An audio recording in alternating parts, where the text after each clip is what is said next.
All right, everyone, get that all taken care of here. So welcome. Here we are in person. You guys in the lab, in person. Obviously, we're going to start muscle now. And there's a lecture on joints for you. It goes through the knee and the hip and the shoulder and the ankle and joints. And then next week, lecture on muscles again to you. And then I'll have another online lecture where I will do the major muscles and what they do. So I'll take this time in class, 2 lectures to go through how muscles work, how they're energized, you know, that kind of stuff. And I'll leave just going through the biceps and quads, everything to an online format. So I think it's going to work well. In lab, you guys make sure you've done both of the bone quizzes. I'm sure almost all of you have, but make sure you get that done immediately. And I'll have a muscle current cloud for you for next week. And whether you're in lab the next week or the week after, you can do the current cloud muscle assignments ahead of time and come to lab and be able to look at it. Or if you don't do it, you can still come to lab and just go through it in lab. So it's really flexible here. You know, you need to learn the material.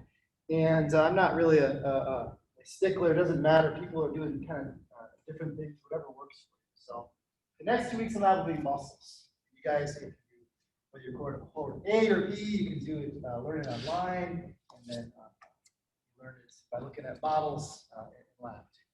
And then we'll have a practical after that on all the bones and muscles. So big exercise in memorization. But hopefully it's not memorizing random facts, it's memorizing things you're interested in, the bones and the muscles of the body. And then there'll be a lecture test in here after next week. So next week, I'll do muscles again. And there'll be a test on the skin, joints, muscles, and bones. Just like the other one, but it'll be on a piece of paper. Old school. Been a while. All right, you guys. And then you'll take a look. There's Learn Smarts and quizzes to finish up on muscles. Yeah. All right. Well, I assume you guys are interested in this kind of thing. A lot of you are interested in athletics and such. You're interested in how muscles allow you to perform. All that muscle cells do is contract. That's their cool thing. They can shrink. Now, they can't push out. They can only get shorter. So if you want to flex your elbow, you need biceps to flex that joint, but it can't push it out. So you need an antagonistic muscle, triceps, and that's going to go the other way. So muscles only shorten. That's their trick. Their one trick is they can shorten. But, you know, having all these muscles in our body allows us to do all kinds of amazing things.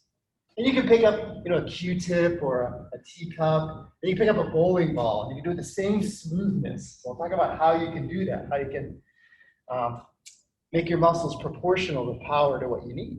Very, very cool. And when you think muscles, you think about your guns. About your traps, your lats, your delts, you know, all these things that you work out specifically, you know. But besides your skeletal muscle, we'll focus on that skeletal muscle. We'll talk about cardiac and smooth muscle too. So your heart muscle is beating as long as you're alive. And it's contracting or shortening, and it makes that chamber in the heart smaller, and that increases the pressure, and that shoots the blood out. So it pushes the blood through your whole body. So constantly your heart is going. Your blood vessels have smooth muscle on them, and they will contract, and they'll shut off a capillary bed, or they'll relax, and they'll open up a capillary bed. If you go in a hot tub, you get all red, because all the capillary beds in your skin, the muscle relaxes, and the blood rushes to your skin, so you get rid of heat. Every one of your hairs on your arm has a little muscle attached to it. So if you're cold or scared, your hairs will stand on end. So there's smooth muscle there. When I go into a dark room, I have muscles that make my pupil bigger, smooth muscle, and I constrict it in the bright light. You're gonna push a baby out, you got your uterus muscles, you know, gonna contract and expel the fetus. That's what it's called. Childbirth sounds beautiful, expelling the fetus. Yeah. Yeah, and your ureters carrying your urine down to your bladder. So in your body, muscles, you know, they're keeping the blood going, they're keeping your digestive tract, everything goes down there. Doing all the things where you need movements or constriction. And you guys know the 3 types of muscle. We did this in histology too, right? So skeletal or striated muscle, sometimes it's called. That's you control it, and we'll see. If you want a muscle to contract, you need the nerves to give the signal. Yeah, we'll see other things like your heart. You can actually take out a piece of heart muscle and put it in a petri dish. It will still beat. A single heart muscle cell will contract slowly. Your skeletal muscles wait for a signal. Just wait for your brain to say, dude, contract. That's why it's voluntary. You control that. And you know it's very striated. And then cardiac muscle, like I say, it's involuntary. It just goes on its own. And on its own, it's kind of too slow. You have a pacemaker. You're going to have a pacemaker, and your brain is going to control, and your adrenaline is going to control how fast the pace actually goes. But yeah, you don't control it, meaning that your body takes it over automatically. And then smooth muscle. That's in your guts, your blood vessels, your skin, your eye, all these places, uterus, all these things are smooth muscle. And it's not as like strong as your guns. You know, smooth muscle, it's kind of, it's not striated, but it has the ability to kind of like contract and like hold that contraction for a long time. Like if I'm gonna hold my biceps, that takes a lot of energy. So smooth muscle, we'll talk about that a little bit, but it's a little different animal, you know. All right, but all of these use the same, these filaments that slide by each other so they can shorten and do their job. All right, when you guys eat steak, chicken breast, fish, you're eating muscle. You're eating muscle. You're eating the protein that is the thin and thick filaments, the myosin and actin that I'll be talking about. Yep. And so the organ of the muscular system is a muscle, like the biceps or something like that. Remember that first lab we did, like an organ of the skeletal system, the bone. And so the muscle is many tissues. It's mostly muscle tissue, like skeletal muscle tissue, but there's lots of fat, blood, tendons, connective tissue, right? All these nervous tissues. So that's what an organ is. An organ is many tissues together. Like the skin was an organ. Seems weird, but it's not just stratified squamous epithelium, it's fat, it's blood. So the muscle, you throw that piece of steak on the table, that is the organ of the muscular. And yeah, if you guys want a good steak, you don't want to get the meat from the calf, or you don't want the cow that's like the marathon runner. Yeah, that cow keeps running around. You don't want that one. You want the lazy one, all right? Okay, I'll tell you what.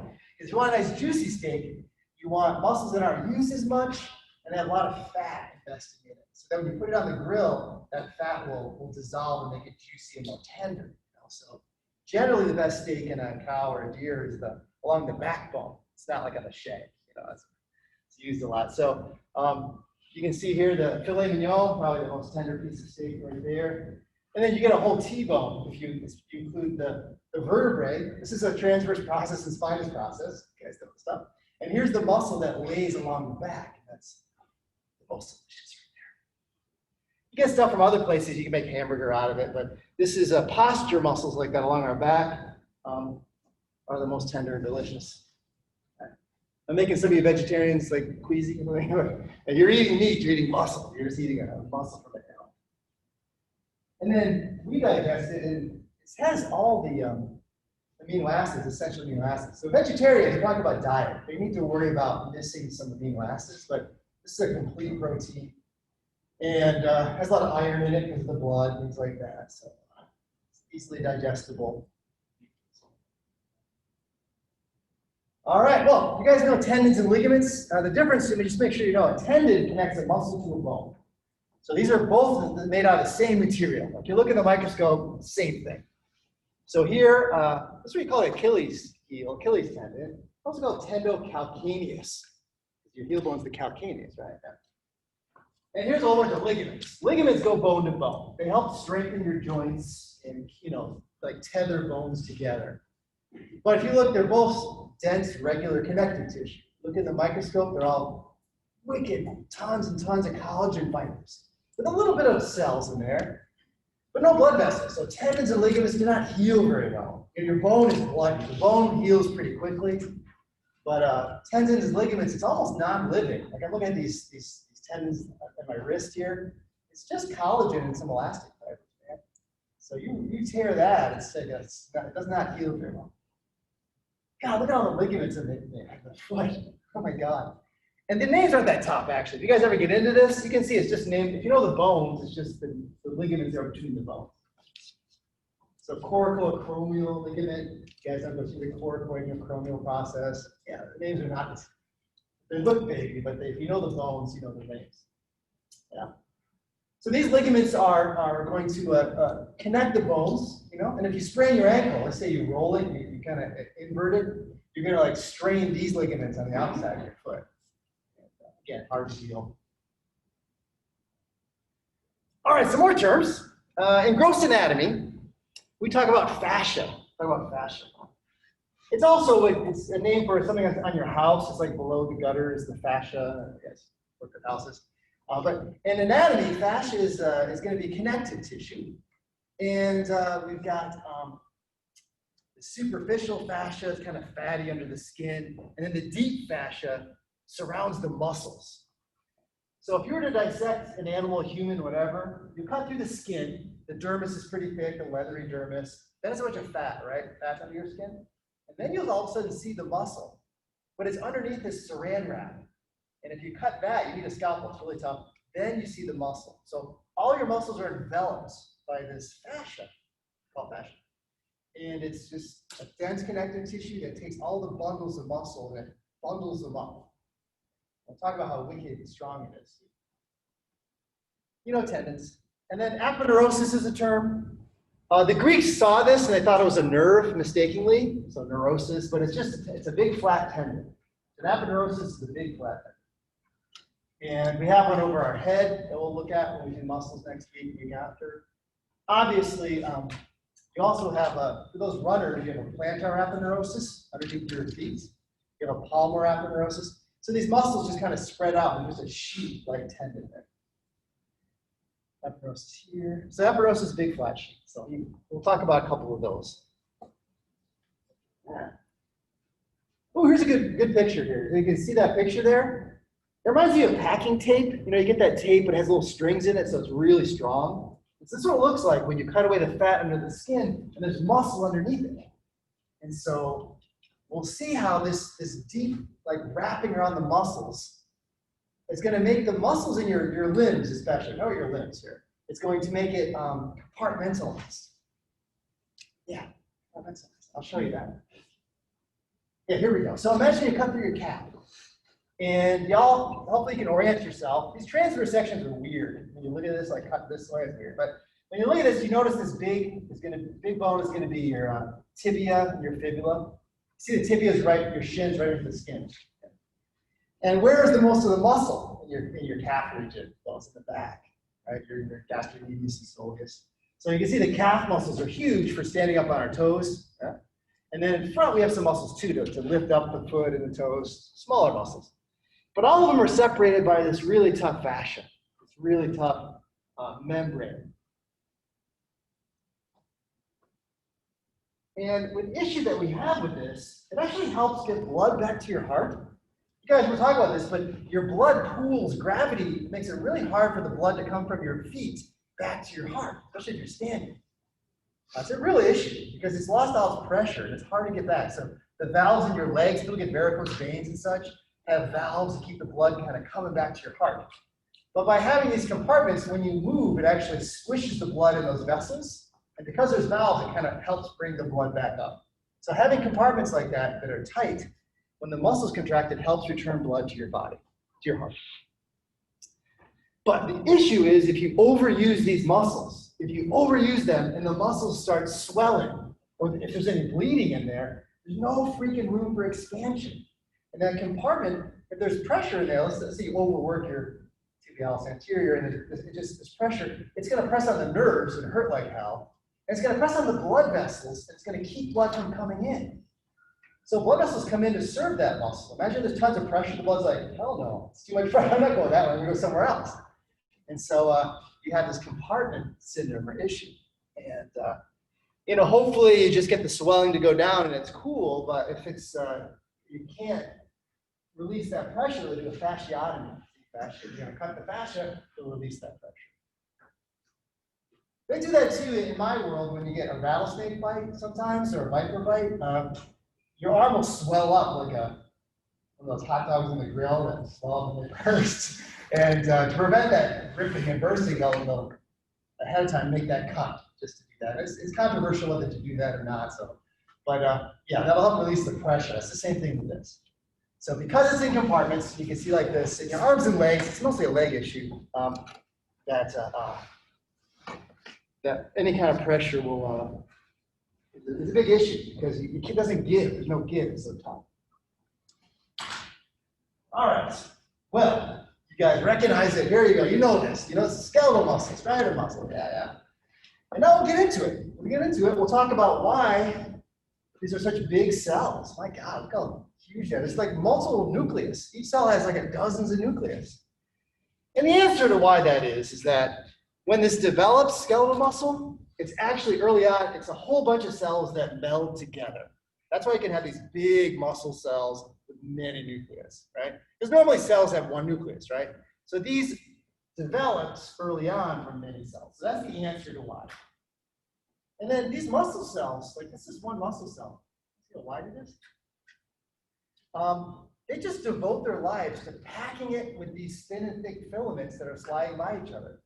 So the nucleus is pushed to the side. Everything else, mitochondria, pushed to the side. Because we want a huge tube filled with these thin and thick filaments so they can slide by each other. So that's what a muscle cell is. Like, hey, I'm just going to be contracting. I'm going to be filled with these filaments that are going to slide by each other. Everything else is pushed to the side. Yep. But big fibers, super striated. You know, you see little striations on there? Oh, gorgeous. Hungry. Your muscles are hungry, aren't they? You know they need lots of oxygen, lots of calories, right? And muscles produce a lot of heat, too. You guys know as soon as you start working out, you start sweating, you feel that heat going up. So whenever you transfer energy, you burn sugar, you use ATP, that energy transfer is inefficient, it's getting off heat. So whenever you work your skeletal muscles, if you're cold, you shiver, you start, you feel better, you feel warmer. So a lot of heat given off by muscles, they're very expensive. Yeah. And we'll talk about fast twitch and slow twitch. All right, not to bring it back to food again, but I guess I am. Think about a corned beef, right? St. Patrick's Day, when you cut it against the grain, you really see how they're arranged. The organization of muscle is in these bundles called fascicles, these little bundles. And when you pull that, even like a chicken breast, you pull like stringy little strings out, those aren't the muscle cells, because those are microscopic, but they're these bundles of muscle cells, fascicles, we'll call them. So that's how muscles are organized, in these little groupings with connective tissue around it. And cooking will help soften that connective tissue and make it easier to eat. Yeah. Cool. All right, and just for terminology, I'm going to ask you this in the test. There are 3 layers around a muscle fiber, around a muscle. I'm looking at my biceps, and it's completely surrounded by saran wrap. We call it the epimysium. I think myo is muscle. The next section, we'll do nerves. See, the nerves have an epineurium, a perineurium, and an endoneurium. Here we have an epimysium, perimysium, endomysium. So epi's on the outside, endo's on the inside, peri is like perimeter around the group. I pretty much gave it to you. That's how it's organized. And you say to yourself, who cares, normally? Well, the deal is this, is that muscles make a lot of force. And you can imagine if you just had a bunch of muscle together, and then at the ends, you had the tendon. If the muscle contracted forcefully, it would tend to rip off. It wouldn't be as strong. But imagine you make a muscle, and you make this hierarchical thing where those little coatings are on the little individual ones, and they meld into groupings, and now the groupings meld into one. It's much stronger. It's not like one point where it can rip off. So this hierarchy of epi to peri to endo gives you a nice strong, so you can transfer that energy of the muscle into the tendon, make some movement. So just showing you this, let's see. So epimysium surrounds the whole muscle, biceps, deltoid. That's what you got to cut through with a scalpel if you want to see the muscle. And you guys notice they're in groupings, these little groupings. We call them fascicles. Muscle fascicle is a grouping of muscle cells. And muscle cell and fiber is the same thing. And then perimysium goes around these groupings, so like around the perimeter. And then finally, endomysium will be around one individual muscle. So that's it. It's just the terminology and the idea behind it. Cool. And see this tendon? This is the biceps, because here's your humerus, right? The long head goes through this little groove into your shoulder. Yeah. So tendons are transmitting the energy from the contracting muscle to make that joint move. Here's just a histology slide. Oh, I want you guys to understand this. This is looking at a muscle like cut. So these fibers are coming at you. You know, the normal look is like this. That's looking from the side. But if I cut it this way, you're looking at a muscle cut. And notice it's not a perfect circle. Like it makes it look like maybe they're cylinders, like circular. They're kind of polygons. That's what they really look like. And they come out at you. And any dark spots will be the nucleus. They'll be around the edges. But the middle of the muscle cell is just kind of red. And those are all the fibers that are going to be sliding by each other. So this will just show you again the organization. You can see around a grouping. Like you see the blue dotted line. That's a fascicle. It would be a paramycema out there. Epimycema on the whole damn thing. Oh my God. I love, I like histology. You guys hate it, some of you, I know. But this is just a gorgeous slide, right? You guys saw muscle. But you didn't see it as good as this, right? This is the real expensive microscope. Beautiful. Look at the striations. Stay in your seats, everyone. All right. Look at that. Look at that. Oh my freaking God. Yeah. So you're really, like, we saw striations, like, oh, cool, I can see the striations. Look at that. Even within the dark and the light bands, you can see the little line, the dark line within the light band. So yeah. So I'll talk about these bands. They got letters that we put in there, but just gorgeous. Look at how parallel they are. Oh. And the nuclei are just squished to the side. You look at a muscle, there are lots of capillaries too, because you need oxygen being brought to these muscles too. Oh, so gorgeous. Yeah. Oh. And the reason why we see these striations, we'll see, is because in a muscle fiber, you have this alternating thick, thin filaments. And where they overlap, it goes darker. Light doesn't get through. And where there's really thin, it looks lighter. So it looks light, dark. Striations that we see are because of the density of the fibers. The thick ones are thicker. So when they overlap, it's wicked thick. So that's the reason behind the striations. Oh, this is beautiful. This is cut cross-section coming at you, right? So now you can see a muscle fiber in cross-section coming at you. So you can see it's not a sphere, it's got a polygon. It's kind of a weird shape. And then another thing, look in there. See those little tiny red things? Those are the filaments. Those are the thick and thin filaments. So they're just packed with them. So one muscle fiber is the same thing as one muscle cell, and it's just packed with these little myofilaments, which would be that it's going to slide by each other. All right, there's a lot of terminology on this slide. These are just terms. Anything muscle flesh is sarco. So a sarcophagus holds a dead body. And forensics, you know, like they look at the flies and the maggots that are on the dead bodies. They can, like, you know, the temperature, you can tell how long the body's been dead by the stage of the insects. Those insects are called sarcophagous insects, so flesh-eating insects. So sarco is flesh. And so we call, instead of the cytoplasm of the cell, the fluid, it's the sarcoplasm. And then the membrane on it is the sarcolemma. So just some terms you need to know when we look at a muscle cell. And then I'll show you about the filaments. You have thick and thin. I'll show you that. Actin and myosin are the two protein long strings that will slide by each other to make your muscle short. Okay. And instead of the endoplasmic reticulum, remember that's kind of where we made proteins. We call it the sarcoplasmic reticulum, and it's taken on a different role in muscle. Sarcoplasmic reticulum, remember this, it holds calcium ions. So it's a big bag of calcium. When you want your muscle to contract, it releases the calcium. You want your muscle to relax, it pumps the calcium back in. So it actually takes energy to both flex a muscle and to relax a muscle. Because to relax a muscle, you got to take the calcium away. So the pumps on the sarcoplasmic reticulum will pump and concentrate the calcium, get it out of the muscle.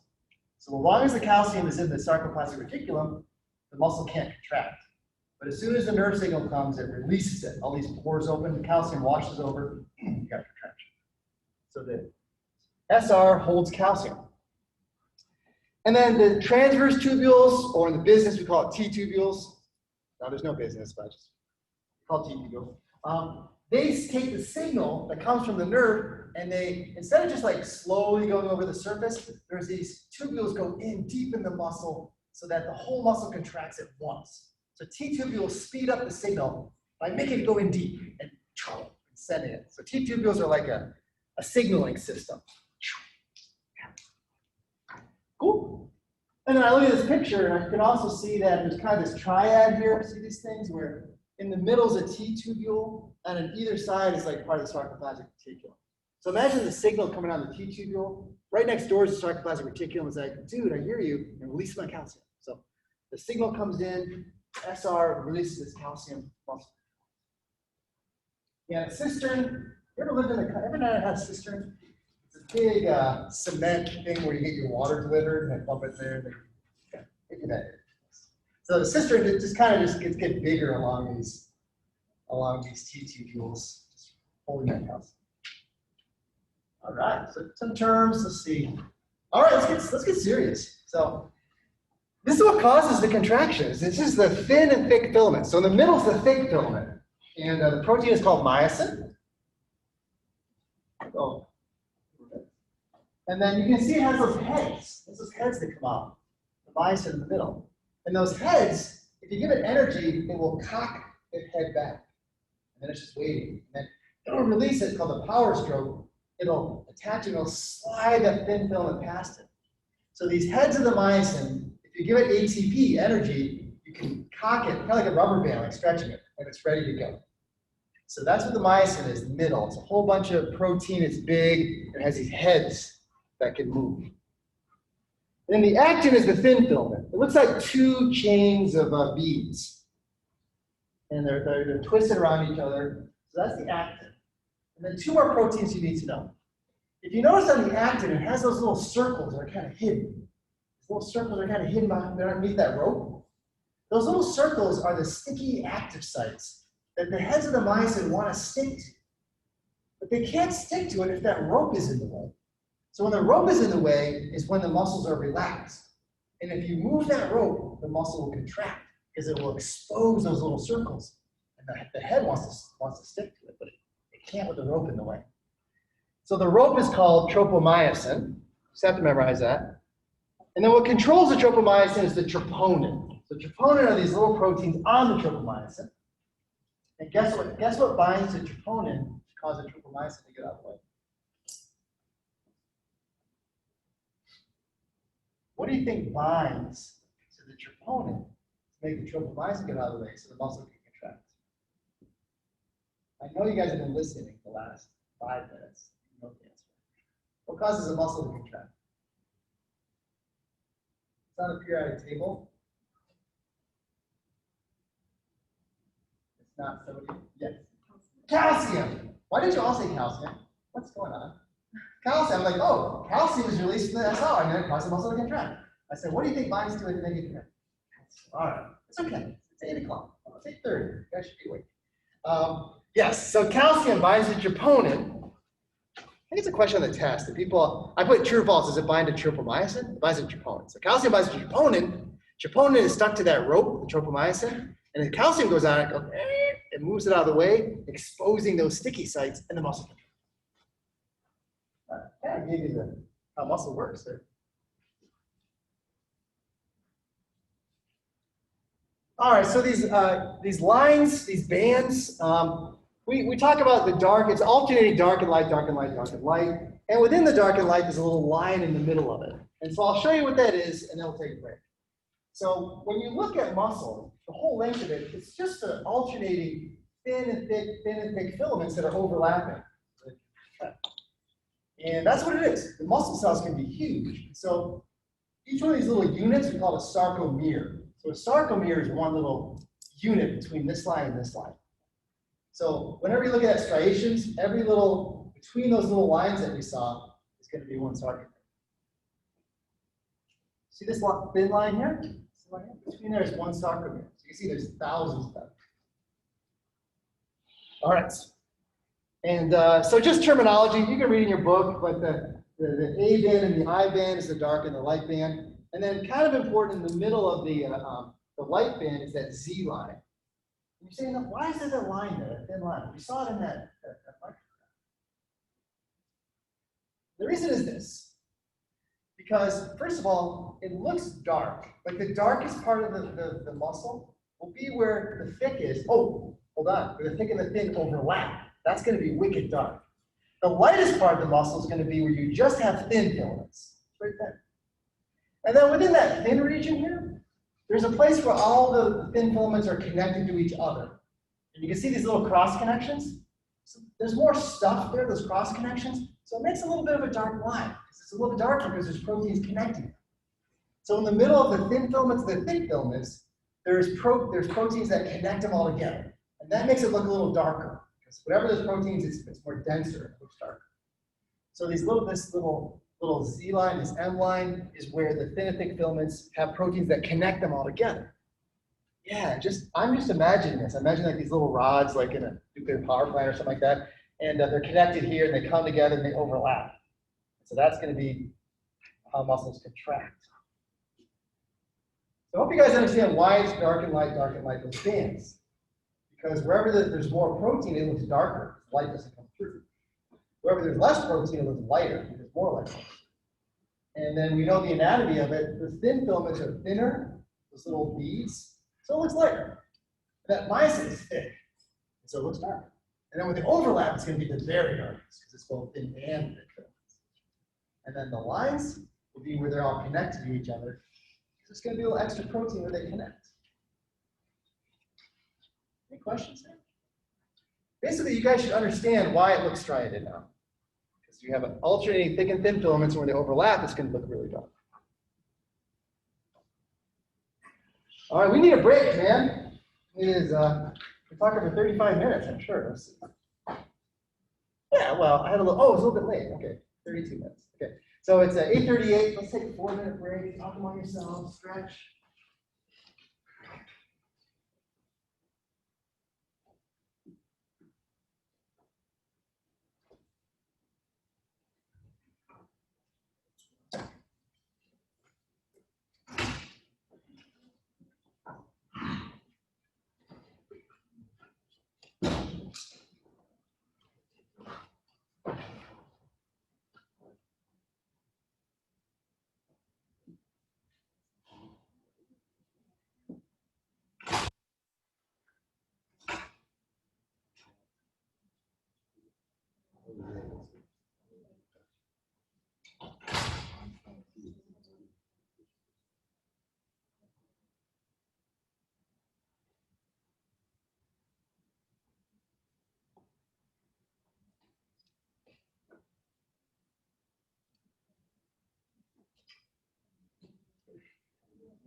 This recording's pretty lame when I do it in class. It's still going, so. Oh, did I just say it was lame? That's getting caught by that. Damn it, it's on my Zoom. I mean, it's not as good as the Zoom lecture I do in my porch. Wednesday's my Friday. Thank you.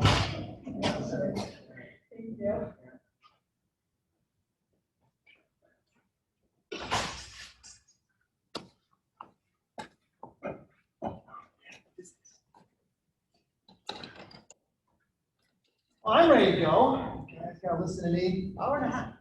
I don't know if I prefer the Monday, Wednesday, Friday, 50 minutes, or the twice.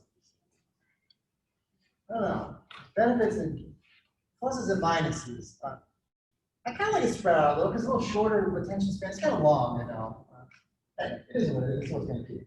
There's no, got no choice. In the spring, it'll be, I think we're Monday, Wednesday, like 11 to 12:20, something like that. And the labs will be Wednesday and Thursday. I'll take a more reasonable hour. I'll just say that.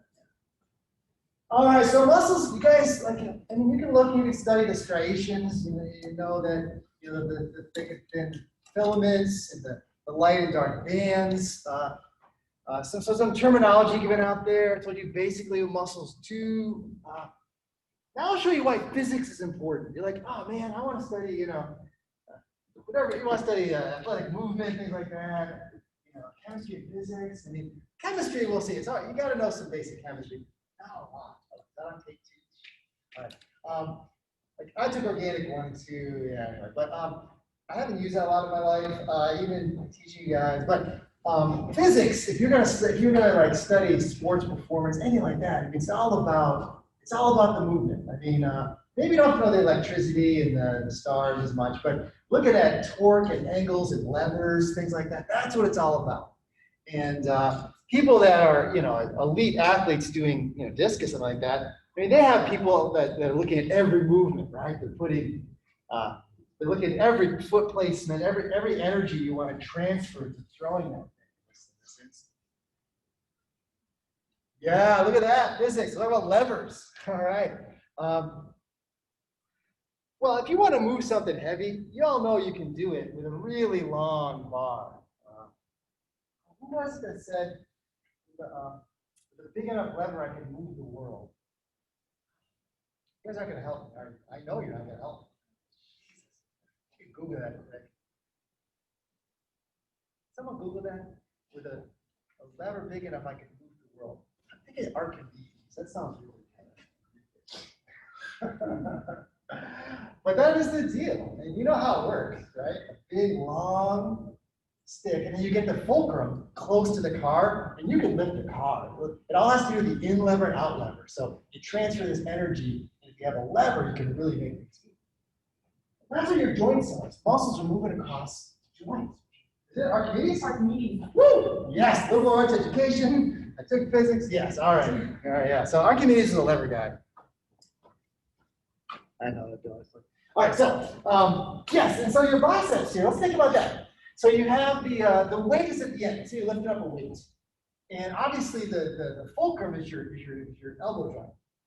And the energy, the power is going to be, force is going to be where the biceps is attached to your radius. Now let me ask you guys a question. If you wanted more force, would you insert the radius further down the arm, or would you put it closer to the joint? What would give you more force? Anybody? 50-50. What do you think? Further down the arm, yeah. You put it further down the arm, you get more power. Now, if you put it closer to the joint, you get more speed. So you can't maximize speed and power. And things like a deer, they have, and you have low and high deer muscles even. So a deer is like getting up and getting out of the ditch. It takes a lot of energy. But once it's running, you want the faster your muscles to go. And all you have, that's why you see in your body when you do muscles, you often have multiple muscles doing the same thing. You have like 3 adductors here, a whole bunch of things. And they work best at different angles. And some of them are for speed and some are for power. And so this insertion, you know, is going to determine, you know, the force that is going to lift that weight. Yeah. And so a lot of, you know, strength I talk about is genetic, really. So you can't move that further down your arm, right? You can be stronger by making your muscle, the cross-sectional area of the muscle is proportional to the power. So you get bigger muscles, you get more power, but where it's inserted is really a matter of genetics, right? All right, so you guys got it? You always look at the lever is going to be your joints, and then you're going to be providing the force by your muscle where it's attached. Yeah. And so you end up with these levers. So let's think about this. How about this third class lever? Oh, we just did this. That's the biceps. Because here was the weight, here's the biceps, and your elbow was back here. All right, so you see how that lever works.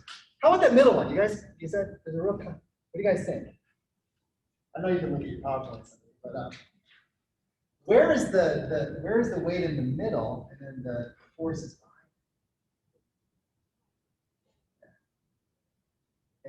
Yeah. Your whole body weight. Your calves are big. Humans have big butts, big gluteals, and big calves. It's just the way it is. And our calves are so big because we only walk on 2 legs, and so it's a lot of power pushing off with your calf, with your big toe, really big foot. So yeah, you can see there all the weight is in the middle, and the fulcrum's up front, isn't it? Your balls of your feet. And then your triceps is another one. Here you can look at. Here's the force. And, it's like levers, and that's going to explain all your muscles. Yeah, that's awesome. And your body has just evolved, different arrangements here to maximize your survival. What is the biceps? Where is it best attached? And good stuff. All right, in the muscle world, it's real common. If you guys, if we were doing hardcore gross anatomy, this is a class, and you would study the muscle name, the origin, insertion, actions, all of them, innervation, what nerve goes to it, and the blood supply. Like, all these things can be studied. We only have so much time. So I give you the major muscles, and I want you to know their major actions. So that's what you'll see. That's what we'll be to talk about. And so the origin is usually the more solid, and the insertion is the part that moves. So when I use my biceps, it's going to originate up here on my coracoid process, my scapula, and it's going to insert on my radius. So that's the part that moves. But it's not always that simple. It's not that simple. Your pecs, your chest muscles, usually you're doing this using this machine, right? This. And it's originating on my chest, on my ribs, and my clavicle, and it's inserting on my humerus. So this is the origin, this is the insertion, because the humerus is what moves. But if I'm breathing really heavy, I'll hold on to a table. But you're going to breathe really heavy like that, and you've actually made the humerus solid, and you're moving the chest down. So it just flipped. So I'm going to say origin insertion is a fluid thing. It's not always It's not always like no, the origin has to be this. It can be both. Just put that on. So when you move a muscle, so let's say I want to flex my elbow. I have my guns, obviously my biceps really working here. I have a muscle brachialis underneath it too. That's really going to help in any position. And any muscles that help are called synergists. And actually, when I contract my biceps, you can put electrodes on your biceps and triceps. We do this in lab normally. You'll see when the bicep contracts, the tricep is always working too. It's going to help stabilize that joint. So when I flex my elbow, my biceps isn't working in isolation. My other muscles will also work to help stabilize it as I go. So there's synergists that are going to help. And then the muscle that works opposite of my biceps is my triceps, and that's the antagonist. So in literature, the antagonist is the bad guy. It's the opposite one, right? So antagonist, that's how we have all of our muscles, our quads and our hamstrings, biceps and triceps, flexors and extensors of my fingers. So because muscles can't push, they can only contract, you have to have antagonistic muscle groups. You got it, antagonist is opposite, synergists working together. Oh yeah. Oh, that's good. Our power grip, like when we want to grip something, you ever notice, let's say you want to grip a bar or something like that, you put your wrist back too, like this. That's the power grip. Try gripping your hand with it flexed forward. Oh my God, you got nothing. You got to go like this, you get the power, you bring it back. And your flexors of the fingers are here in your forearm. So what you're doing is that you're stretching the tendons, it gives you more power. If you go like this, your tendons are all slack in your wrist. It's like, so it's called the power grip. So, yeah. Oh, there's so much good stuff. All right, the names are all Greek and Latin, but none of them are made up, like Fred's muscle. So they all mean something, and so that helps. I know you've all taken 4 years of Latin. I haven't took Latin either, but I pick up a lot of stuff. Getting a PhD in biology. But just saying, like my frog names and stuff, like yeah. names of creatures, it's all very loud. Okay. But in this case, muscles, let's see, biceps. It's called Biceps Brachii. It means it has 2 heads. Yeah, triceps has 3 heads. Deltoid is shaped like a delta. Flexor digitorum is going to flex my digits. Flexor digitorum.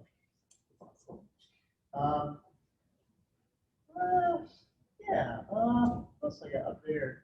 Sternocleidomastoid in my neck goes from my sternum, my clavicle, to my mastoid process. So these things all make sense, really. They mean something, you know. So, and then shapes of the muscles in general. We'll talk about this in my lecture in person next week. But I'll talk about like why your biceps is kind of just like this belly of a muscle, right? But if you look at some of the calf muscles, it looks like a feather. It's really cool. It has like a middle thing. It has little fibers that come in at an angle. There's unipinnate. Sometimes it's a half a feather. And sometimes it's bipinnate, like a real feather like that. And we'll talk about why. I'll save it, I guess. But I did tell you that the power of a muscle is its cross-sectional area. So one way of getting more power is by making a whole bunch of small fibers all along, and it makes like more cross-sectional area than just one belly. But the belly is able to shorten more, but a whole bunch of little fibers gives you more power. It's like your calf, you need to stand up, you need more power. So we'll look at that. Your deltoid, you know, this kind of action, you know how hard that is in the gym with big weight. This is a real powerful muscle. Underneath it, it looks kind of like a feather. So your body, you'll see that. And some muscles are circular, like around my eyes and my mouth, because they work as a sphincter.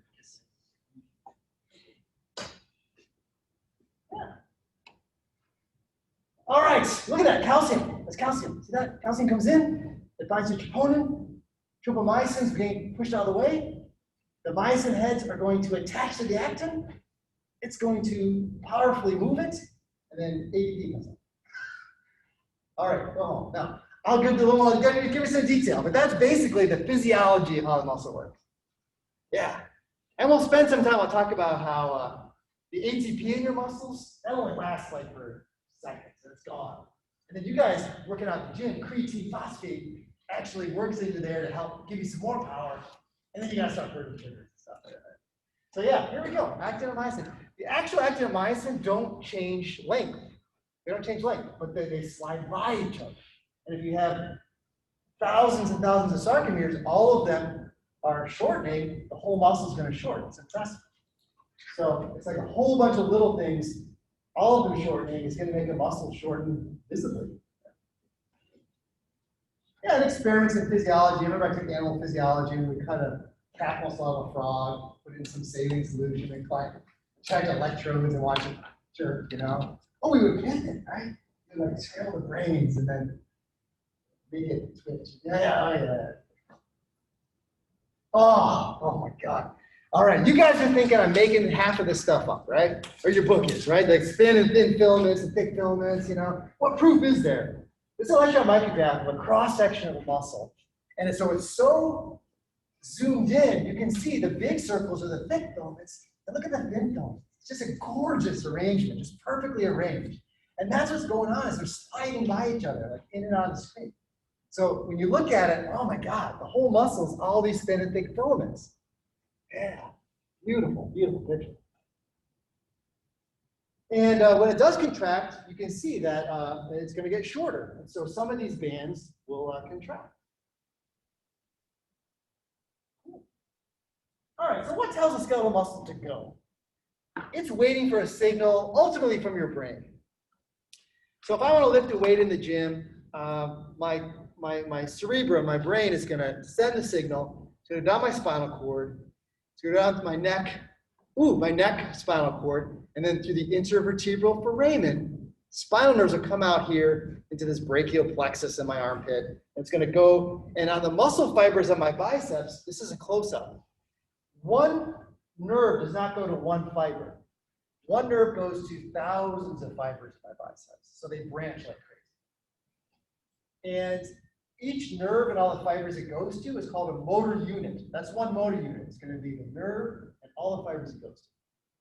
And motor units can be huge, like in my quads, where one nerve goes to thousands and thousands of fibers. But in the muscles in my eye, some muscles in my fingers, the motor units are smaller. One nerve goes to just dozens of fibers. So you have more fine control. Yeah. And some of your muscles, like your posture muscles, when they get tired, you guys are sitting up, like, well, but when they get tired, actually your mind turns on and off different motor units. And so, yeah, it's just doing it. You don't think about it, but it's so some are being contracted and then they relax. And so your body freaking, like alternates these motor units. Yeah. And if I want to lift a lightweight versus a heavyweight, I recruit more motor units. Let's say I'm trying to lift my maximum weight. Everybody's recruited, all my fibers. If I'm lifting up a coffee cup, maybe like, a 16th of the fibers. So your mind has certain motor units it turns on, and the more the weight, the more motor units are turned on. Yeah, that's so cool. And now we'll get to actually what's happening at that synapse, where the nerve meets the muscle. All right, so we're getting a little to the nervous system here. But at the end, obviously, we'll talk about how the signal goes down, the action potential goes down the nerve, and eventually gets to the synapse. And that's where the nerve meets the muscle in this case. And these neurons are called motor neurons. Sensory brings stuff back. Motor is going to go to the muscles. That's a better picture, yeah. And so on the muscle surface itself, the end of the axon goes to it. And this is called the motor end plate. And it's kind of ruffled. So the nerve, it fits in this groove on the surface of the muscle, and it's ruffled for surface area. And on that little ruffling is tons of receptors for the neurotransmitter. And this is where you put chemicals here that are in this little synapse, this little groove. So the electrical signal comes down, you release the neurotransmitter into the cleft, it diffuses across a very short distance, and it binds to the receptors on the muscle. And if enough receptors are bound to, the muscle gets excited and it contracts. Here we go, this is the best picture. So the signal goes down. Let's say I'm saying bicep, contract. And what happens at the end of the nerve is that it opens up calcium channels. I'm talking about bones storing calcium, why it's important. Oh my God. Remember, that's how muscles contract, calcium. That's how nerves work, calcium. So, yeah, important. So calcium comes in, and it causes these vesicles or balloons filled with the neurotransmitter. You need to know what it's called. It's called acetylcholine. Acetylcholine. That's in your brain, there's dopamine, serotonin, lots of neurotransmitters, hundreds. But acetylcholine is what all your muscles use. A lot of nerves. So acetylcholine is being kept in these little vesicles. The nerves make it, and they store it.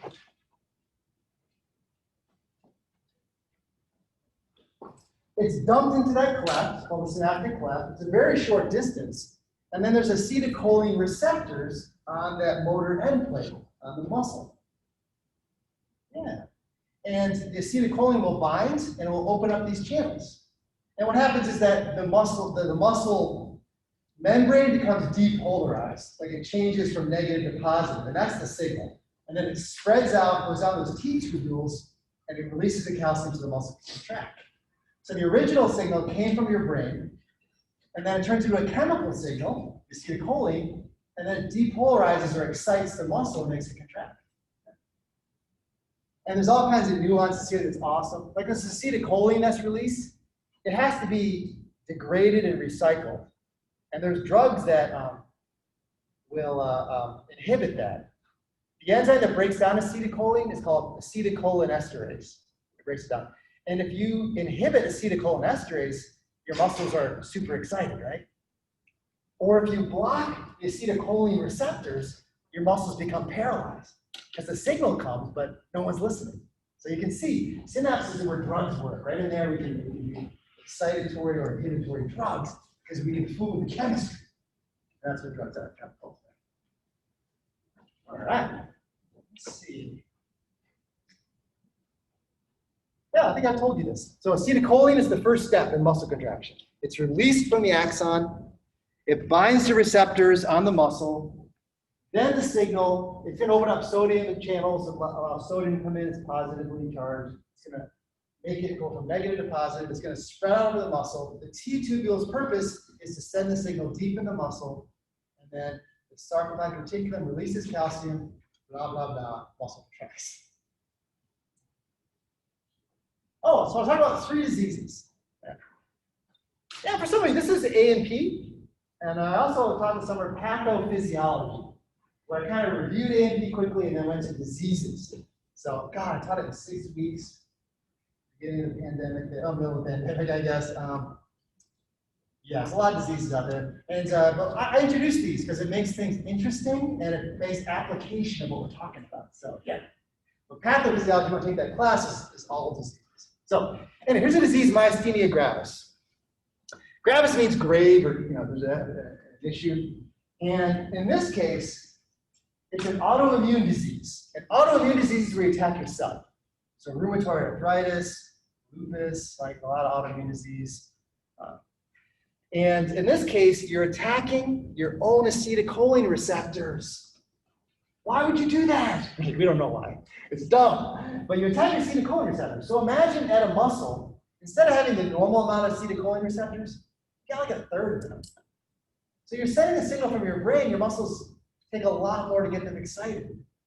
And so this happens usually in women, 20s and 30s, men, 60s, 70s. This disease, when it's autoimmune disease, where you make antibodies against your own acetylcholine receptors, you attack them, and you kind of see a drooping face, like no expression, because the muscles in the face, or your voice changes a little bit, because this is where it kind of starts.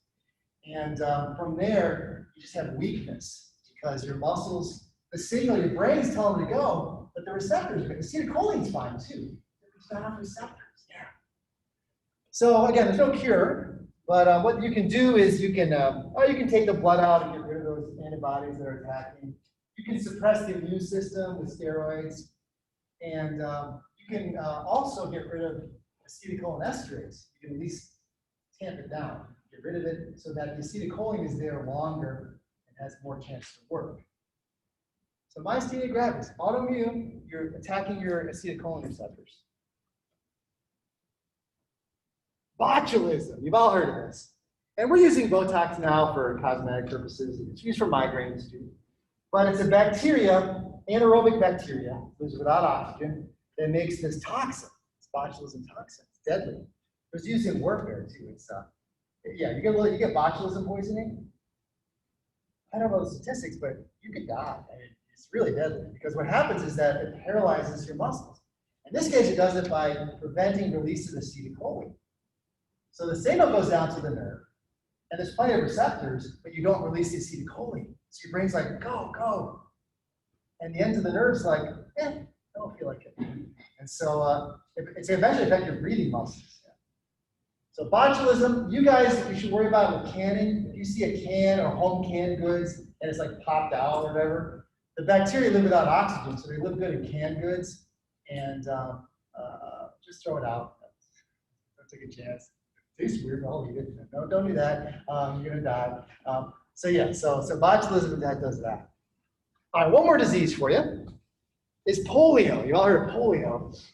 And both my stepdad and my mom had polio as kids in the 50s. And polio is where there's a virus that attacks your motor neurons. So in this case, it's the signal being sent. Oh, I'll give you a very important fact now. If your muscles don't have a nerve connected to them, the muscles atrophy. So there has to be a nerve connection. If you cut the nerve to a muscle, the muscle just shrinks. It needs that connection. And so, my stepdad is one calf is smaller, and as kids with polio would be on like braces and everything, it really affects the lower limbs first. Oh, right there, yeah, braces.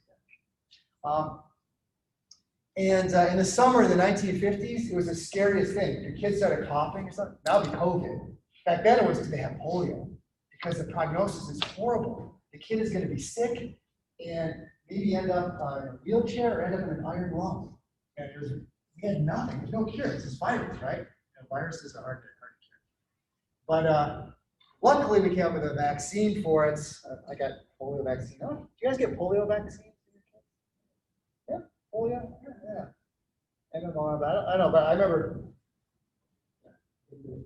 Yeah. But what the deal is now is in the world you can still get polio in a couple countries. Like smallpox, we eliminated the whole world. That was a horrible disease. Polio, we're close. But there's a few countries that are hard to get to because of war, because of politics on it. So it's still hanging on. You still get polio, and so it's still a danger in the world, but it's going to be snuffed out in your lifetime.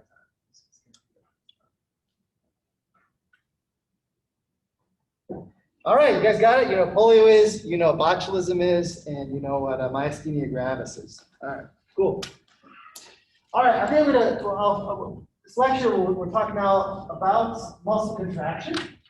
I'll give it to you. I've got several slides that show you how it works. I already kind of gave you a little bit of the basics.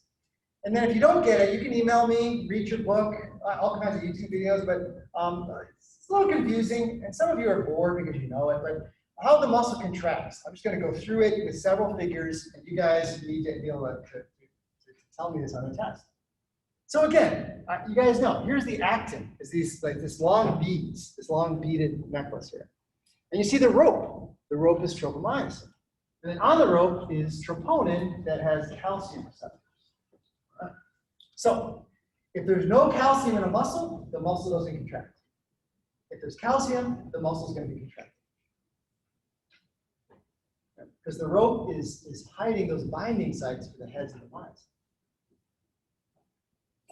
Again, T-tubules, they bring the message. They're just, without T-tubules, remember the neurons go on the outside of the muscle. Muscles are big. It would take a long time for it to diffuse in. So the T-tubules are like a shortcut. They get the signal in fast. Because you want the muscle to contract as one, not like a moving wave through it. All right, I know this is complicated, but it's really not too bad. What you have here is the muscle. And notice that this is the inactive muscle. Look at the very top. Nothing's happening. But notice the myosin heads are cocked back. So they're ready to go. The energy has been used. So see that? It's ADP. So ATP already has broken the P off of it, and it's used that energy to cock the head back. That's the cocked position. It has the energy. It's like a stretched rubber band. Now, if calcium comes in, calcium washes out over the muscle, that's going to cause that rope to be moved out of the way. And all of a sudden, those cocked heads of myosin notice that sticky site there that they want to bind to. And they all bind to the sticky site. Here it is. And as soon as they bind to it, the power stroke happens. They go, "Argh!" So they're stuck to the thin filament. So as they move, the thin filament also slides forward. And then as that happens, that ADP is released. And now you've got the head of the myosin. It's used its energy. It's over here, right?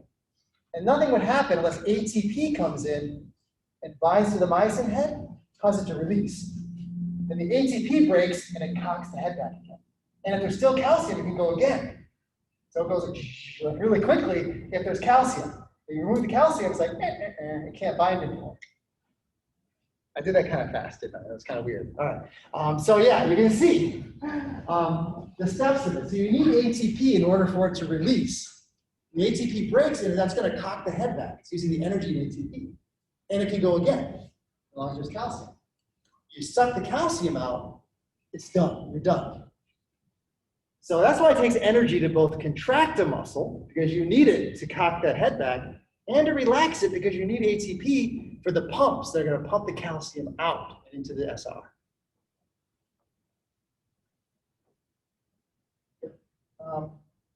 So I'll show you one more. I have a couple more. Yeah, same exact thing. So you're going to see, yeah, it's the same thing. I got a better one. All right, if you look at this animation, forget the magnesium, that just complicates things. But yeah, you can see the calcium coming in. Which is the calcium? The little yellow ball. It's going on that purple thing. It's moving the rope out of the way. And then the head of the myosin, because it gets energized, uses the energy, energized. Yep, and here it is written in the script.